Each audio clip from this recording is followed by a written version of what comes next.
Kwa majina, mimi naitwa Dr. Jabera Matogoro, ni mkurugenzi mtendaji na mwanzilishi wa chuo cha Tanzania Community Networks Polytechnic College, na lengo letu ni kutoa mafunzo ya tehama lakini pamoja na mafunzo ya matumizi ya kuchakata data, yani data analysis.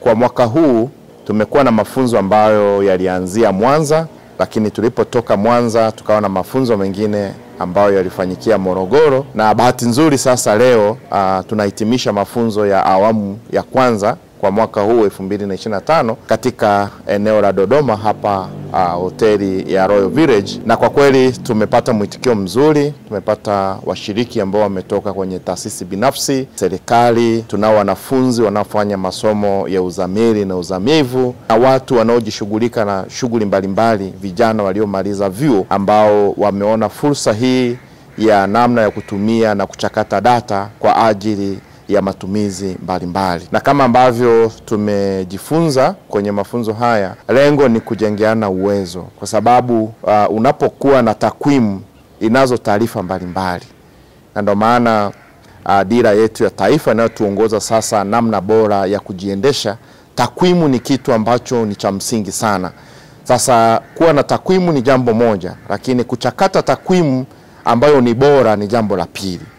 Sasa mafunzo haya tunawajengea washiriki uwezo kwanza wa namna ya kukusanya data kwa kutumia mifumo ya kidigitali. Sio matumizi ya kukusanya data kwa kutumia makaratasi.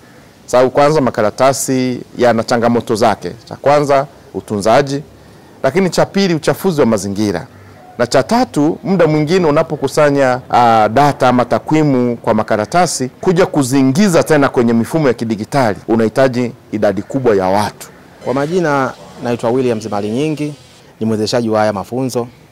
Kwa kitu tulichokiona katika haya mafunzo ni kwamba watu wengi wanapenda kufanya takwimu na watu wengi wanategemea takwimu, lakini hawajui takwimu wazipate wapi na wazipate vipi. Kwa hiyo katika haya mafunzo tumekuwa tukiwakumbushia watu umuhimu wa takwimu na athari za watu wanaweza kuzipata kutokana na kukusanya aidha takwimu mbaya au takwimu nzuri. Kwa hiyo upokeo wa watu ni mzuri na watu wameweza kujifunza kwamba kama Waingereza wanavyosema, data is just as good as the way we collect it.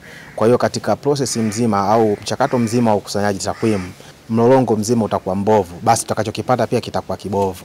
Na kama kitakuwa kibovu, kitapelekea hata katika matumizi yake, na matumizi yatakuwa mabovu. Kwa majina naitwa Angel Gabriel Meela, ni mhadhiri msaidizi katika chuo cha Wasibu Arusha, na pia ni mwanafunzi wa mwaka wa kwanza wa PhD katika chuo cha Nelson Mandela.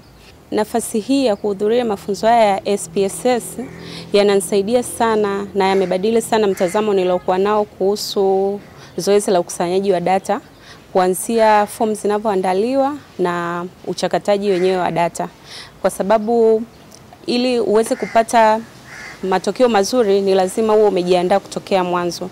Na kama ambavyo saizi tunaambiwa data is a new fuel, na ili gari lolote liweze kutembea ni lazima liwe na mafuta. Mafuta hayo tulionayo katika dunia sasa hivi ya teknolojia ni data.